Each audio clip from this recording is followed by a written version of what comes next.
kita viralin aja terus deh. Udah sering biar tambah bak big-bag.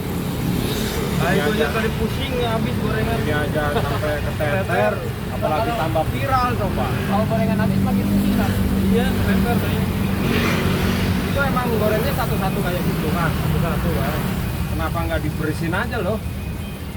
Nggak bisa bang, kelamaan kalau kayak gitu mah udah gak sabar no yang beli no. Udah ngantrinya udah kayak apaan tuh? Panjang bener. Gantian gue ngomong aja. Ini ke bang, ngomong ke bang. Abang kita kayaknya udah capek gitu.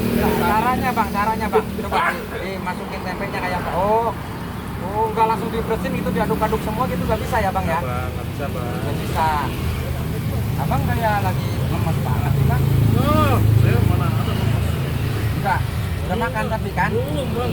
Bukan, jadi nggak enak kan? Aduh, videonya kalau belum makan mah. Ini makanya beli saya makan loh. Ya nanti gampang, kan abang kok 2 minggu. Orang mah kayak video-video orang lu kan, kalau tanyain omsetnya yang gede ngomongnya butik asli.